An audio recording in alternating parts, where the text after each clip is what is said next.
Bonjour et bienvenue à ce colloque sur des questions de représentation des dieux et des hommes dans le Proche-Orient ancien et dans la Bible, mais vous allez voir, c'est assez large parce que c'est un colloque qui se veut interdisciplinaire et donc on va prendre Proche-Orient dans un sens très très large. Incluons notre culture, bien sûr. Tout d'abord, je voudrais remercier tous les participants qui ont bien voulu venir ici pour nous faire part de leurs compétences et vous aurez l'occasion de les découvrir au fur et à mesure. Je ne vais pas les présenter tous maintenant, ce sera fait lors des présentations.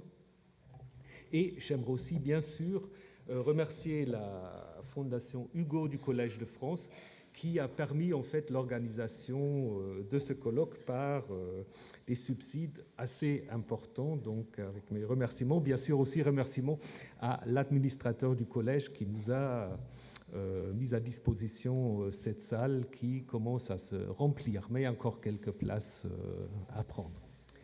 Voilà, donc pour ouvrir ce colloque, je voudrais juste un peu énoncer quelques questions, quelques thèmes. Pourquoi est-ce qu'on a besoin de représentations? Pourquoi on a besoin d'images? Alors on peut dire pour représenter.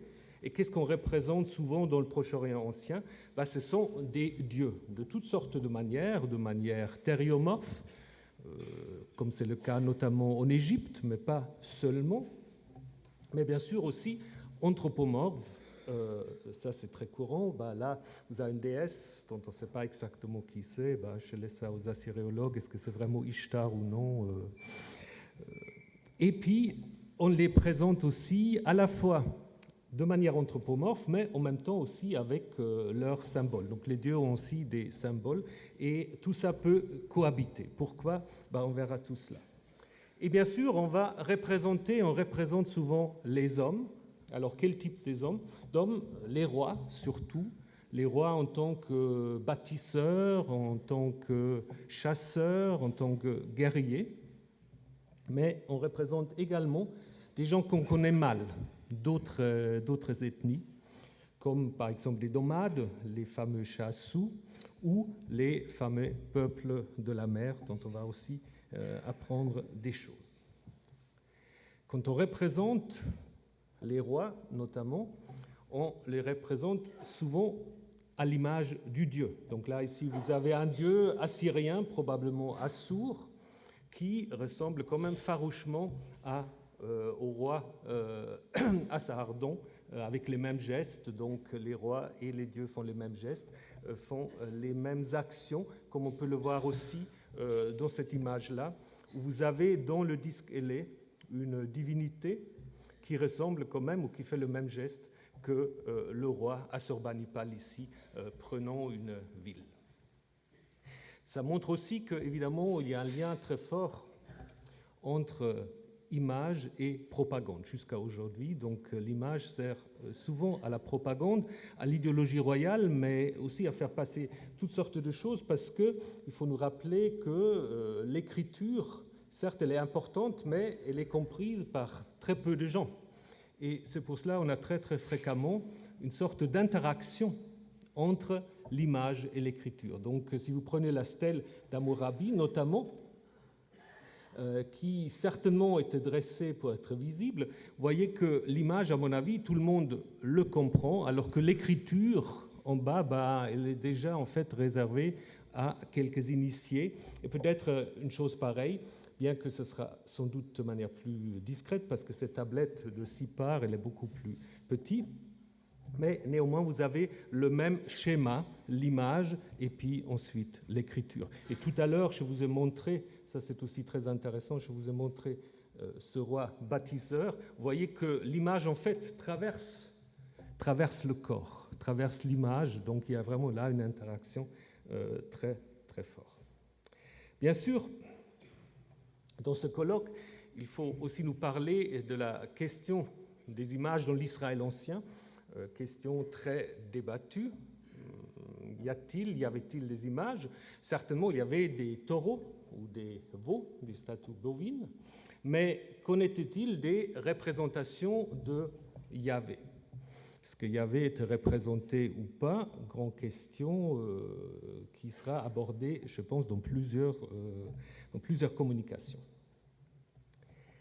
Et bien sûr, il y a aussi la question de l'aniconisme. L'aniconisme qui apparemment caractérise nos religions monothéistes, mais qui, selon certains, commence très tôt. Les fameuses bétiles dont M. Durand va nous parler, est-ce que c'est de l'iconisme ou de l'aniconisme? Donc, question qu'on va aborder.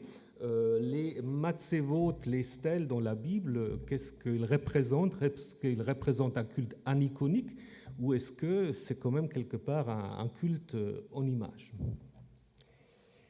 Et à partir de cela, voilà, se pose justement la question de l'interdit des images dans les religions monothéistes.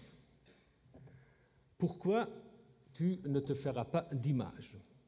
Ça, c'est quelque chose, à mon avis, qui a eu un grand succès dans le judaïsme, dans le christianisme, mais bien sûr aussi dans l'islam. Donc nous allons aborder ces questions. Mais pourquoi? Pourquoi est-ce qu'on considère que les images sont dangereuses? Un problème qui mène après donc au concept de l'idolâtrie. Il ne faut pas adorer les images, mais qui mène aussi à l'iconoclasme. Vous connaissez ça, par exemple, dès l'époque de la Réforme, où on a vidé les églises de toutes sortes d'images de manière plus ou moins violente, mais tout cela, en fait, commence déjà à l'époque assyrienne, peut-être même avant. Vous avez ici, bon, on ne va pas trop bien, des soldats qui détruisent des statues de la ville qu'ils ont prise et qui transportent après comme butin des ustensiles du sanctuaire. Donc ça commence à l'époque assyrienne et puis ça continue jusqu'à aujourd'hui avec, en effet, vous voyez, des gestes tout à fait comparables à ce que vous avez déjà sur ces reliefs assyriens. Donc il faut se poser la question pourquoi les images sont tellement dangereuses, qu'est-ce qu'ils ont qui fait peur. Mais en même temps, les images, ils résistent quand même. Les images, ils résistent. Ils résistent notamment dans l'art chrétien où, malgré l'interdit des images, on voit quand même très fréquemment Dieu le Père, en toutes sortes de conceptions. Et évidemment aussi, c'est pour cela qu'on va s'intéresser à cela, dans l'imaginaire des enfants et peut-être aussi des adultes. Voilà, c'est un peu des questions que nous allons aborder lors de ce colloque. Et de nouveau, je remercie tous les participants. Vous avez tous reçu le programme, sinon il est disponible à l'entrée. Il n'y a pas de changement important à signaler. Il y a juste deux personnes qui ont légèrement modifié le titre de leur communication. Mais il n'y a pas de déplacement, il n'y a pas d'absence, tout devrait se dérouler pour le mieux. Donc on va aussi essayer, bien sûr, de tenir à peu près l'horaire. Vous aurez vos pauses repas.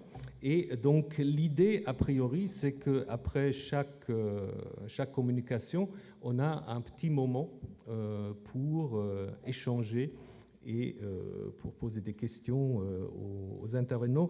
On peut aussi essayer de temps à autre, mais on sait que l'expérience le montre, c'est toujours un peu difficile après de regrouper un peu des questions. On va essayer, mais il ne faut pas que vous vous sentez frustré si vous avez des questions qui vous semblent très très importantes, vous manifestez, puis on va de toute façon trouver une solution. Je ne sais pas si vous aurez toujours des réponses à toutes les questions que vous avez, ça c'est plus compliqué, mais on va essayer quand même d'interagir avec vous. Voilà, et justement pour gagner un tout petit peu du temps, on va commencer tout de suite avec notre premier intervenant. qui est le professeur Stefan Maul de l'université de Heidelberg.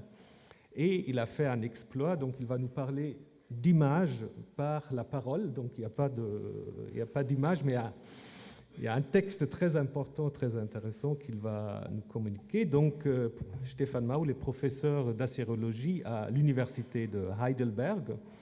Et le titre qu'il nous propose est tout à fait important pour ouvrir ce colloque, « Image des dieux et représentation du divin dans le Proche-Orient ancien, une mise en garde pour ne pas confondre le Dieu et sa représentation ». Je pense que c'est une très bonne ouverture et je vous donne la parole tout de suite.